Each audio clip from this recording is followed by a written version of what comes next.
YouTubers, shooters, reloaders, Flyer 556 coming to you today. We're going to do another questions and comments video today. This will be number 3. My voice may be a little bit off because I've been homesick the last couple days and starting to feel a little better, but my voice is still a little out there.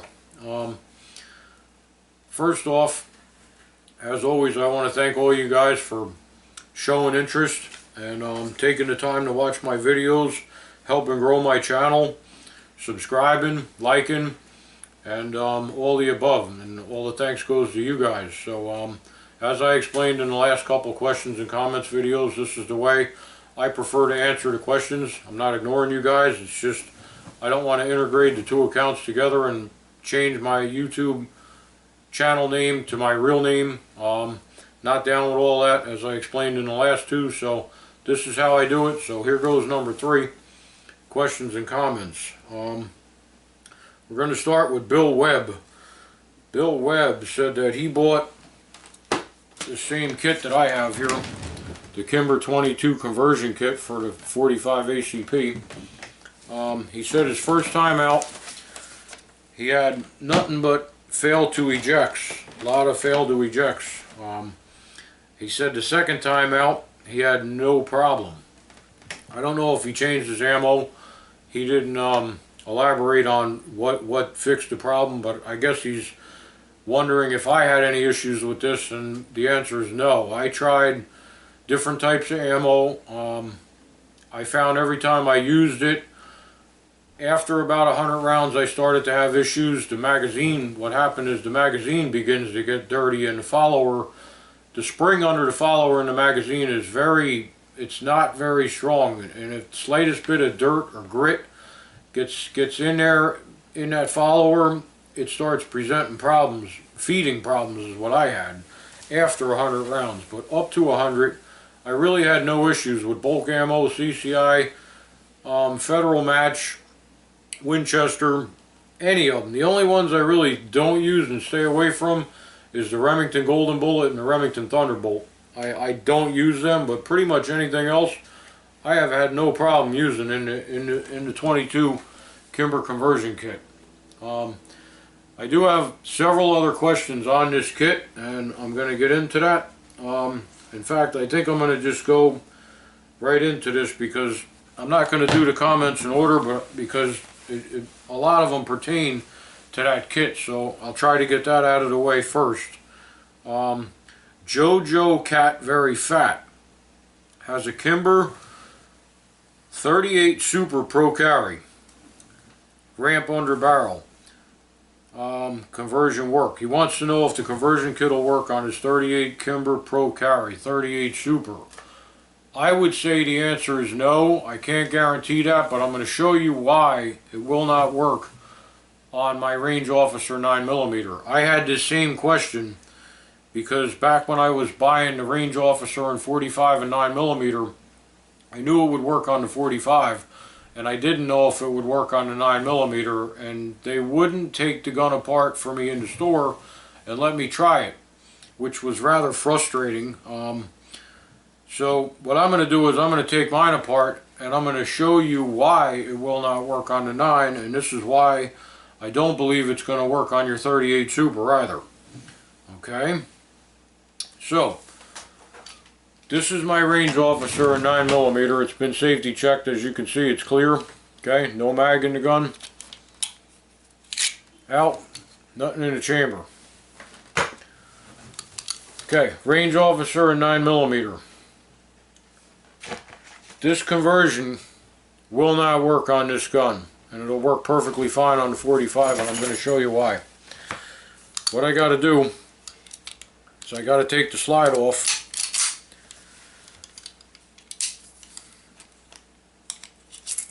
So I'm just going to break this down briefly.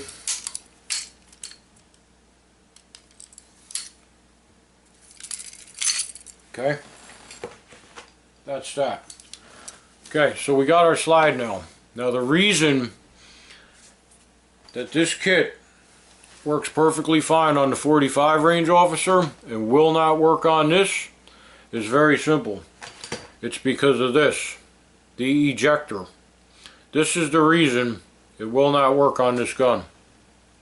Reason is a 45, as you all know, is a fat case. It's a rather large case, almost a ½ inch, whereas a 9mm is considerably smaller in diameter. What that means is the ejector, this piece right here on the top of the frame that hits the back of the rim when the cartridge is ejected, this ejects it. When it hits this, it flips it out the side of the gun. This has to be higher for a 9mm because the diameter of a 9mm is smaller. Therefore, they have to make this higher. Okay? 38 Super, I think, is going to be the same problem. You're going to have the exact same problem. It's a more slender case. Therefore, this is going to be higher on your 38 Super. Now, the reason I take this apart to show you is I'm going to show you why it doesn't work. When you take your slide and go to put this conversion kit on this 9mm and go to close it, as you can see, okay, I want to try to make sure you can see this. The slide hits the ejector. It will not allow it to go on because it's higher. On the 45, this is half this height, and the slide can pass over the ejector. Okay, so this is the reason it will not work on the 9mm. And I think this is also going to be the case with your 38 Super. Jojo Cat Very Fat. Okay. Now I got another question on this gun and my 45. I just want to get the guy's name right here. Okay, Robert Halebrooks has a question on the range officer 9mm and 45. He wants to know if the slides are interchangeable. The answer to that question is no. No, they are not. And I understand exactly where you're going with this, because I know you said you wanted to buy the 9mm and you saw my 45 and you really liked the way the hole in the barrel looked real big and everything, and you said that was really cool. Well, that's exactly the reason why I bought both, because it is a good gun, and I chose to buy both. I see where you're going with this. I understand you probably want to buy the 9 and then you want to buy the slide for the 45. This way you don't have to go through all the headaches of it, whatever you have to go through depending on where you live, because you wouldn't be buying the whole gun. The slide you could just buy right over the counter, and you want to know if they could be interchanged, because obviously the mags are interchangeable. The lockup is the same on the mags. I understand that. But no, they're not. And the reason they're not is for the exact same reason as the Kimber conversion kit. Because the ejector on the 9mm is much higher than on the 45. Therefore, you would not be able to put the 45 slide on this frame, which is the 9mm frame, because this would be too high for it. Now, vice versa, if you tried to put the 9mm slide on the 45, it probably would go on and it probably would work. However, you would have, every shot would be a fail to eject, because the ejector would be too low. When the round came back with the 9mm, if this was the 45 slide and this was half as high, the ejector would never hit the case and it would never eject it, and it would lock up every time. Okay, so the answer to that question, Robert Halebrooks, is no, sir, they are not interchangeable. You'd have to buy both guns if you want to go that route. Okay, moving on. I got a little out of order here, but I wanted to try to keep those three together, because they all pertain to very, very similar what's going on with the question. As to will the conversion slide work on either or? The answer is no. And are the slides interchangeable on the two range officers? And the answer is no. And it's all for the same reason, because of the height of the ejector. That's the reason why. And the 38 Super, that's most likely going to be the same problem as the 9mm. It's going to be higher, and therefore I don't believe the conversion kit is going to work on that. Okay, let's see what's next here. Driver Johns wants to know how I like my range officer 9mm compared to the 45 after shooting it all summer. I gotta say, I like both. I started out last summer shooting the 45 rather heavy. That was the first one that I got and the first one that I shot quite a bit. I liked it. And as you all know, with the videos I put up on Real Deal Steel and Old Bridge, I did that a lot this summer. And for that was primarily the second half of the summer when I got into that. I used a 9mm, and I shot the hell out of that all summer doing that, because a perfect score on that is 175 rounds. So every time I did that, it was minimum 175. I averaged around 200 each time I did it, and I used that gun several times doing that. So yes, I shot it quite a bit, and I shot it at my normal range where I just target shoot. I'm happy with both. I can't say I like one more than the other. I shoot the 9 more than I shoot the 45, simply because the ammo, it's easier to get 9mm brass for reloading than it is to get 45. So I gotta say I shoot the 9 more than I shoot the 45, but I like both equally. They're both, one I wouldn't say is any better than the other. They're really identical guns, just a different round. That's the best I can explain that one. Okay, we got two now, kind of on the reloading subject.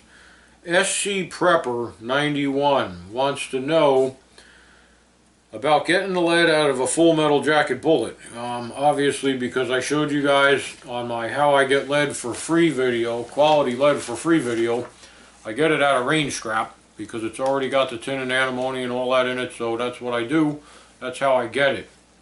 He wants to know if you got to cut the jackets on the full metal jackets to get it out. A lot of guys say you do. I've seen a lot of videos that say you do have to do that to get it out. They show you what they show themselves washing it. All that stuff is a waste of time. You don't have to cut it. You don't have to wash it. You don't have to do any of that. I think I briefly explained this in questions and comments too, but I'll explain it again. I take it directly from the hill, shake it out in my sifter, throw it in the bucket. From the bucket it goes into the lead pot. I melt it. All the slag goes to the top, the dirt goes to the top. You skim it off, you put it in a metal can till it cools, you throw it out. As far as the lead coming out of the full metal jackets, it comes out. Once it reaches a certain temperature, it starts spraying out, and it just comes out. It's not an issue. They all empty out. If you look at my how I get lead, quality lead for free video, when I showed a box of the stuff that I recycle, it's only showing for a brief time, but it is showing. You can clearly see that box is full of full metal jackets, and none of them were cut, and they're all completely empty. Okay, there's a lot where the base is open. There's a lot where the base isn't open. It comes out. Trust me, guys. I did this with 5,000 pounds plus of nothing but range scrap product. That's probably 10,000 to get the 5,000 that I got sitting over there. It comes out. It's not an issue. Okay, so that's that question. Heat it up.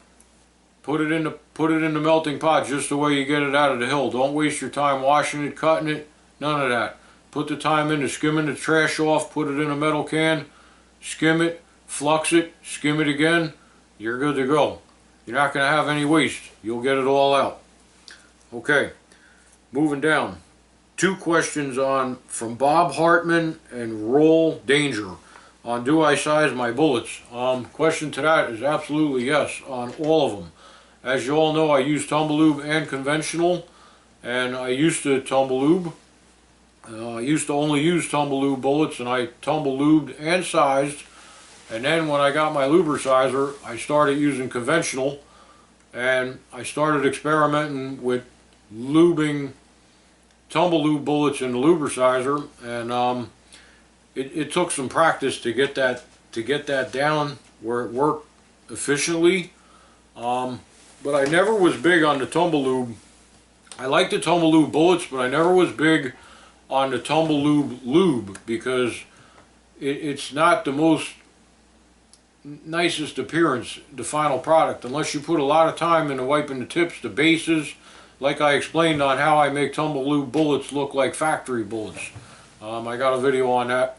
It's got quite a few hits, and that works and all, but it's very time consuming. Whereas if you do them in a lubricizer you're getting them sized and lubed, and you can load them immediately as soon as they come out of the sizer. This is the glory of having a lubricizer. And I've seen videos that say you shouldn't lube lube bullets in a lubricizer. I disagree with that, because the people say what they say is you can only size down approximately 1/1000th of an inch on a lube bullet because they're micro band grooves and they're not very deep, and that's true. However, the bullets come out, they claim they don't even have to be sized, and this is why Bob Hartman and Raw Danger are asking me this question, is do I size them? They come out so close to size, they say you don't have to size them, but I size them because I do them in a sizer lubricator. Now, this way, I get two things done in one shot. I size them, and I lube them, and I can load them immediately, and I don't have to wipe anything. It's quick, and it's efficient, and it's great for me. It works. Well worthwhile investment, I think. And the answer to the question, bottom line, is yes, I always did and still do.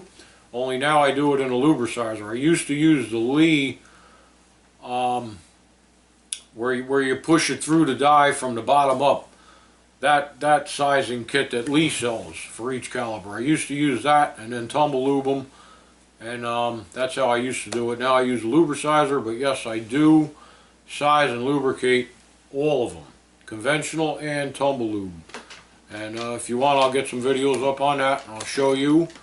If you're interested in seeing how I do that, I'll show you that. And it's a lot of time saved doing that. And I know it's a lot of money. The lubricizer itself isn't a lot of money. It's about 150 bucks. But then you start buying the dyes at $25, $30 a piece. And if you load a lot of different calibers like me, you need a lot of dyes. And then if you load a lot of different bullets like me, you'll need a lot of different top punches. And they're like 5 to 10 bucks a piece, and it adds up. I dropped probably 500 bucks on the lubricizer, the dyes, the top punches, the lube, all the stuff that was involved in getting this thing, and then a considerable amount of aggravation going through trying different bullets and finding out what I like better for each caliber, and casting and then recasting and changing my mind and then recasting, and I finally got it all figured out now. And I'm happy with all the calibers and everything, and I got it to a point now where I lube and size everything, tumble lube and conventional, in the lubricizer, RCBS machine, and I'm happy with all the results on all of it. I'll go into more detail on that if you guys want to know more or see more on how I do it, how it comes out, the final product, the whole 9 yards, whatever you want. Just leave it in the comments. Leave it in the comments on this video, that's fine. And I'll make some more videos. I know there hasn't been a lot of action on my channel lately because, like I said, I've been very busy reloading now that it's the off season. The few months that I don't shoot, I've been doing a lot of reloading, and that's the truth. I haven't been doing a lot of shooting the last couple months because we're in the middle of January now and it's cold out, and this is what I do at this time of year. I will be doing some reviews, like I said, on my Henry lever actions coming up, my Marlin lever action, the lever guns, like I said I was going to do. I kind of got a whole fleet of them now. I never was into them, and I got quite a few of them now, and I want to do a few reviews on them. And like I said, also I have a few permits on the way that I'm expecting any day now. I'm going to be getting a new Glock 17 Gen 3. I'm going to be getting a new Ruger Mark III Hunter, and I'm going to be getting something else.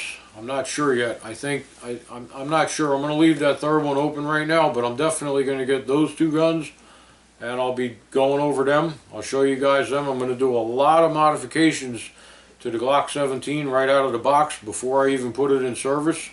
I got a Lone Wolf barrel so I can shoot reloads and lead in it.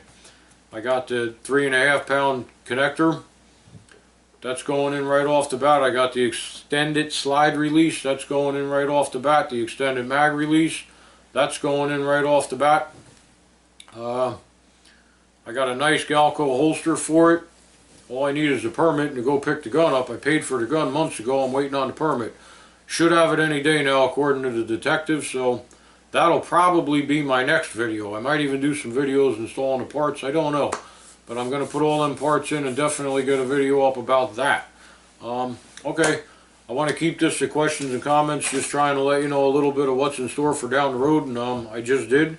So once again, thank you everybody for showing interest and taking the time to watch my videos, helping grow my channel, subscribing. The subscribers are starting to add up now. Finally, I'm seeing a lot of interest in the channel, and I'm going to try to get some more stuff out there as soon as possible. Excuse my voice. Like I said, I'm getting over a cold. I've been homesick a couple days, and I wanted to get these questions answered, and I think I did.